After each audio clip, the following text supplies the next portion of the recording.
Hebreos capítulo número 9, versículos 6 y 7, dicen de la siguiente forma: y así dispuestas estas cosas, en la primera parte del tabernáculo entran los sacerdotes continuamente para ofrecer los sacrificios del culto. Pero en la segunda parte, solo el sumo sacerdote una vez al año, no sin sangre, la cual ofrece por sí mismo y por los pecados de ignorancia del pueblo. Amén. Dios bendiga esta palabra. Tomen asiento, hermanos.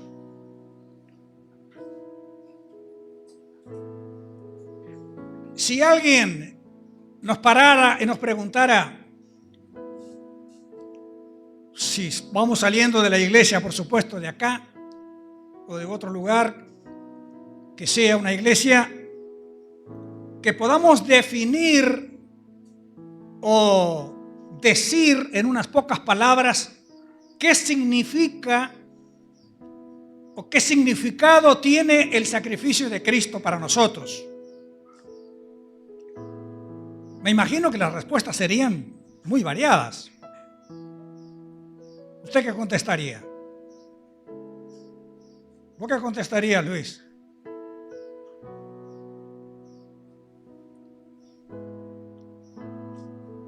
Hermano Carlos, ¿usted qué diría?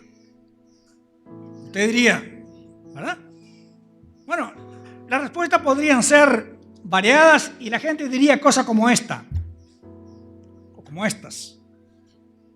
Significa mi salvación, significa mi libertad, mi paz, mi consuelo, mi esperanza, mi provisión. Y podríamos continuar con la lista.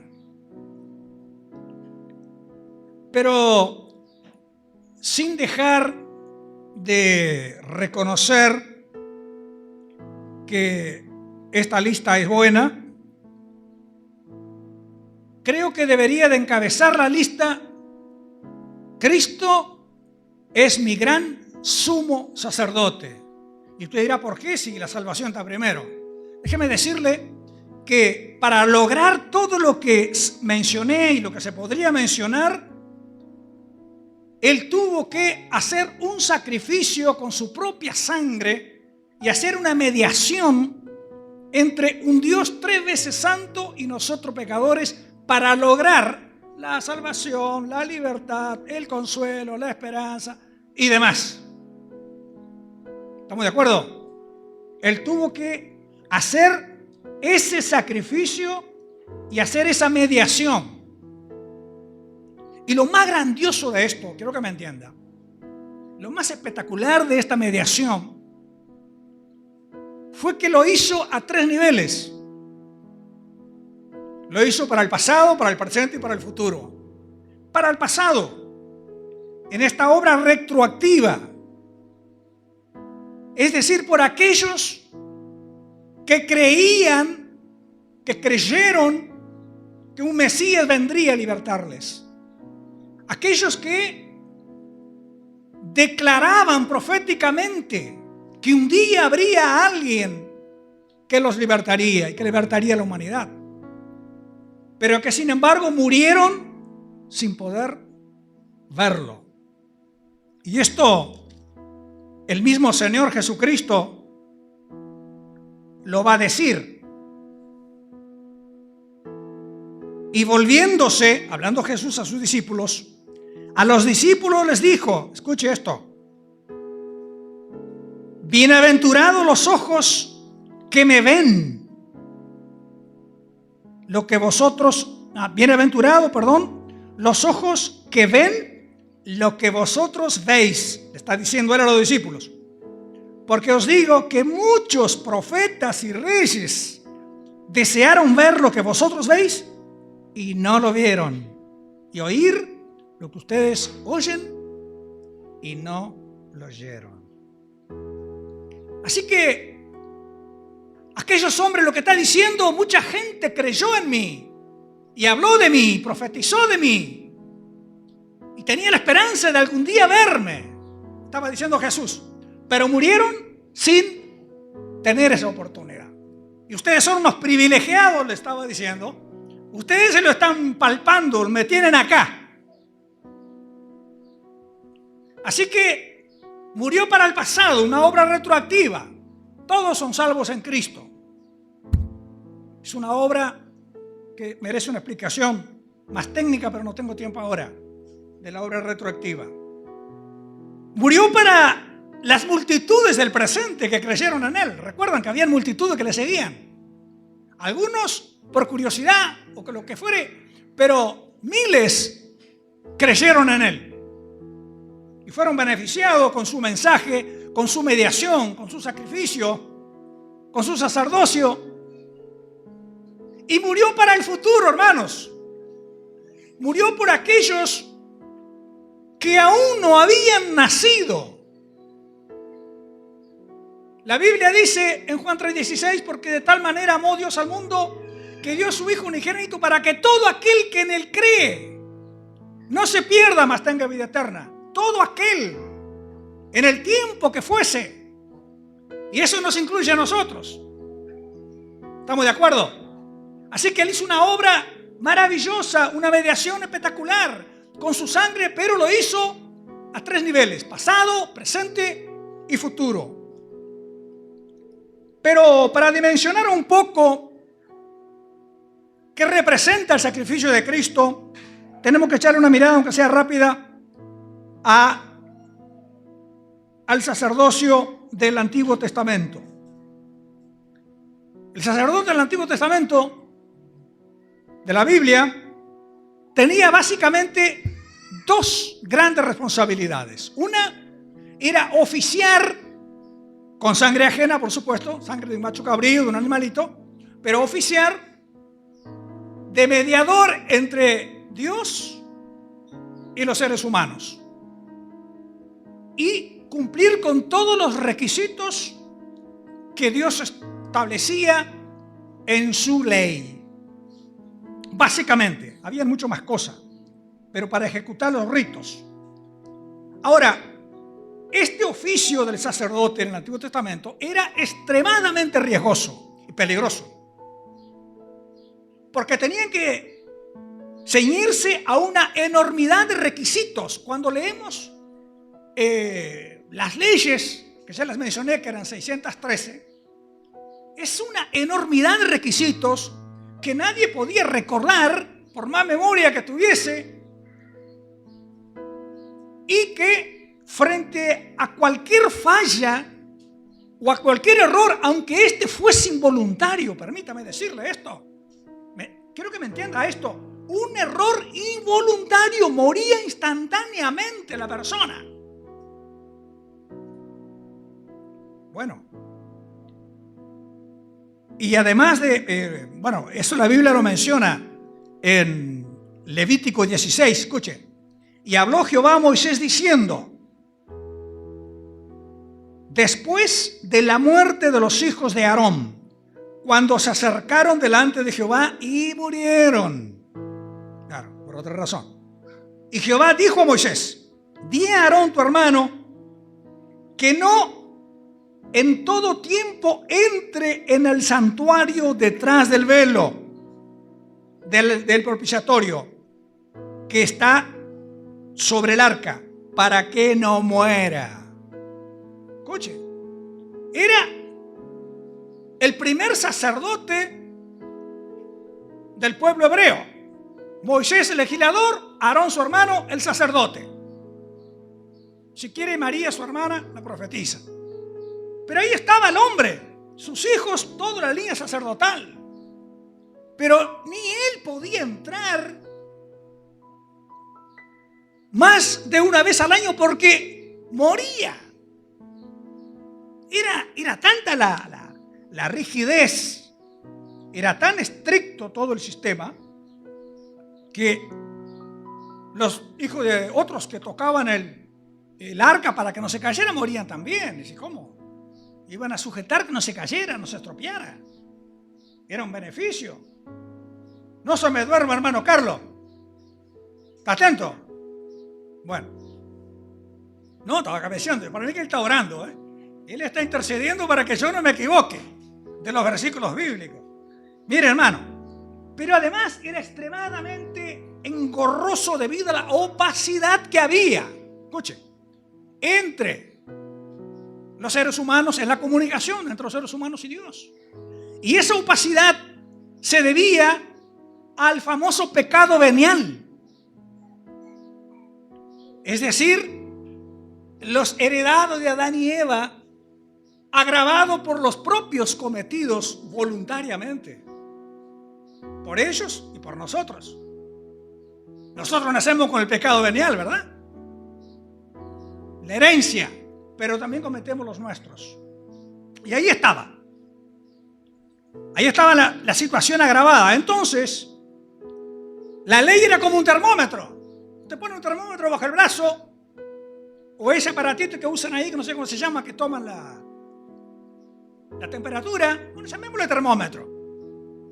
Eso solo me puede indicar que tengo 37 de fiebre, 38. Pero no me puede bajar la fiebre. No tiene la capacidad. Necesito recurrir a algo más que pueda solucionar mi problema. Es como el espejo. Usted se mira en el espejo y lo que el espejo puede hacer es mostrarme que tengo la cara sucia, pero no me la puede lavar. Necesito agua y jabón. Eso es lo que la ley hacía, mostrar el pecado de la persona y la imposibilidad que tenían humanamente de solucionar el problema. Y todas las leyes amontonadas que eran engorrosas y peligrosas y por montones no podían solucionar el problema, era solo en el momento, y después la persona volvía otra vez y otra vez y otra vez y otra vez y otra vez. Así que, pero gracias al cielo, dirían algunos, ¿verdad? Gracias a Dios por el sacrificio de Cristo, por el sacerdocio de Cristo, que entró una vez para siempre, hizo un sacerdocio, un sacrificio con su propia sangre y eliminó este protocolo estricto y engorroso y peligroso que tenían todos los seres humanos. ¿Y saben qué? Su primera gestión de sumo sacerdote por la humanidad, su primer acto de gobierno en ese nivel, fue quitar el famoso velo que impedía que las personas pasaran para la parte de atrás y se murieran. Y la Biblia menciona, a veces el versículo ahí en Mateo 20 y pico, el versículo, a ver, y si no lo leo. Bueno, vamos a leerlo. La Biblia menciona que cuando Cristo murió en la cruz, hermanos, sucedieron una gran cantidad de milagros ese día, cantidad, porque estaba muriendo alguien que cambiaría la historia. Mas Jesús, habiendo otra vez clamado a gran voz, entregó su espíritu. Y he aquí el velo, escuche, el velo del templo se rasgó en dos, de arriba abajo, y la tierra tembló y las rocas se partieron. Vaya, qué muerte. Muere gente todos los días por montones y ¿qué pasa? Nada. Pero esta muerte hubo tinieblas, hubo terremotos, hubo relámpagos, hubo voces. Se partieron los sepulcros, se abrieron los sepulcros, salieron las personas y se aparecieron en la ciudad. Me imagino el culepe, ¿verdad? El susto. Ay, bueno, había muerto hace 20 años. ¿Qué haces aquí? Pero dice la Biblia, no sé, no lo dice. Si regresaron y se metieron de vuelta ahí, o si, en fin, no lo dice, no lo sabemos. Pero es aquí que aparecieron, dice la Biblia. Y hubieron terremotos y temblores, pero lo más significativo es que el velo del templo que antes había estado en el tabernáculo se rasgó, hermanos. Y había alguien que salió corriendo, que estaba en el templo, porque si no, ¿cómo saberlo? Porque hay distancia entre el templo y el Calvario. ¿Y cómo inmediatamente lo supieron? Bueno, seguramente había alguien allí, permitiendo de este modo el acceso directo de toda la humanidad al trono de la gracia, sin necesidad de todo aquello engorroso y sin el peligro de muerte. Sin el peligro de muerte. Que era lo más importante, no morir. Por eso deberíamos de estar extremadamente agradecidos. Extremadamente agradecidos. Porque si estamos hoy acá hablando de Jesús, del sacrificio de Jesús, de su mediación por la humanidad, que nos incluye, por supuesto, es porque Él pagó un precio alto, como dice una canción por ahí. Pero ¿saben qué? La muerte de Jesús en la cruz fue más allá de ese hecho puntual. La Biblia menciona que cuando regresó al cielo después de la resurrección, rogó al Padre que enviara el Espíritu Santo. Siguió trabajando para nosotros. Envió al Padre que enviara el Paracletos, el Consolador. Dice además que está preparando un hogar, mansiones, para que cuando vayamos a estar con Él, estemos en el mismo lugar. Eso lo dice la Biblia en Juan. Y como si esto fuera poco, espera a todos sus redimidos de todas las épocas para una gran fiesta, para participar de una nueva cena. Escúcheme, una nueva santa cena con Él. En los cielos. No beberé más, dijo, de este fruto de la vid hasta aquel día. Escuche, eso lo dijo en la última cena, o en la primera cena cristiana. En que lo beba nuevo con vosotros en el reino de mi Padre. ¿Qué le parece? Qué privilegio, hermanos. ¿Cómo tomar a la ligera algo tan serio? Algo tan importante, algo tan significativo. Si el mundo supiera, si las personas entendieran todo esto, vendrían corriendo a rendirse a los pies de Jesús y a pedirle perdón. Y a pedirle que entrar dentro de esa mediación. Sería fantástico. Pero bueno, tenemos que redoblar nuestros esfuerzos en la predicación para que eso pueda ser posible. Por eso mismo, por estos privilegios y por todo esto, el escritor a los Hebreos nos anima con las siguientes palabras. Acerquémonos, pues, dice él, confiadamente al trono de la gracia para alcanzar misericordia y hallar gracia para el oportuno socorro. Muchos de nosotros, hermanos, tenemos conflictos importantes. Las personas tienen conflictos, aunque no lo verbalicen, aunque no lo demuestren, tienen conflictos. Yo veo caras bonitas acá, pero detrás de cada uno hay una historia y un conflicto, una situación familiar, económica, espiritual, emocional.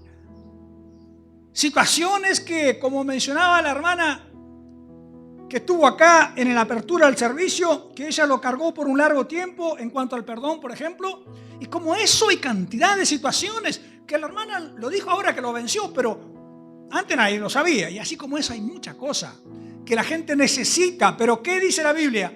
Acerquémonos pues confiadamente al trono de la gracia, que usted no va a morir cuando cruce, cuando se presente a la presencia de Dios. Porque alguien rompió el velo y le dio acceso. Usted no precisa ahora un sacerdote, un sumo sacerdote, un rabino, un chamán, como se llame.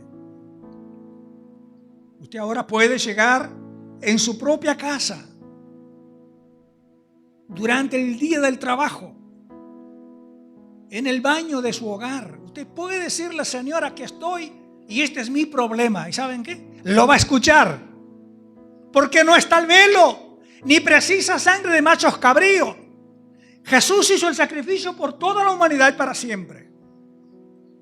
Otro versículo que llama la atención, por eso dice que así pues, el versículo que leíamos al inicio, dispuestas estas cosas, en la primera parte del tabernáculo entran los sacerdotes continuamente para cumplir los oficios del culto, ¿no? Pero en la primera parte, pero dice, pero en la segunda parte, solo el sumo sacerdote una vez al año, la cual ofrece, no sin sangre, la cual ofrece por sí mismo y por los pecados, por la ignorancia. Es decir, por aquellos pecados que la gente ni siquiera sabía que lo estaba cometiendo. De igual manera moría. Esa era la situación. Y el escritor a los Hebreos nos da un consejo final.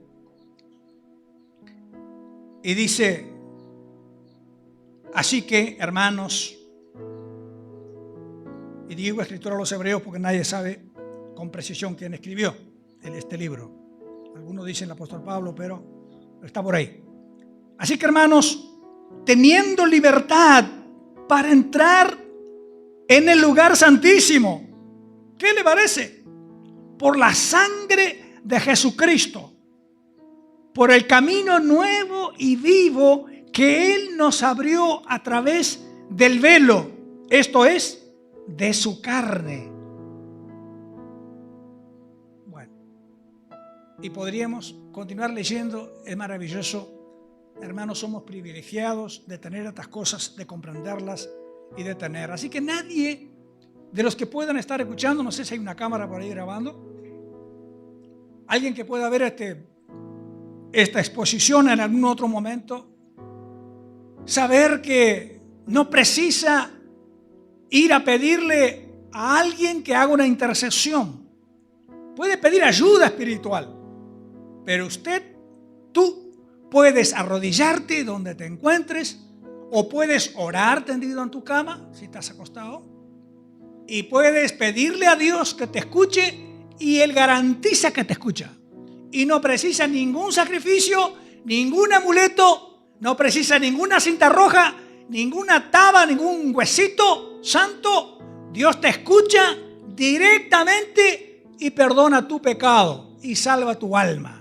Porque Él ha venido para eso. Y nos ha abierto, Él ha hecho todo a nuestro favor. Ahora, todo está de nuestra parte. Solo queda que nosotros nos acerquemos confiadamente al trono de la gracia, porque no hay nada que impida que podamos hablar con Dios. Y en esta mañana, si hay alguien acá que todavía no tiene a Cristo, no recibió a Cristo, me gustaría saber si hay alguien. ¿No? Todos aceptaron a Cristo, pero quizás hay alguien que me está mirando por ahí. Así que pónganse de pie conmigo los que están aquí y vamos a hacer una oración. Señor, en el nombre de Jesús, gracias por ese sacrificio maravilloso que Él hizo por nosotros.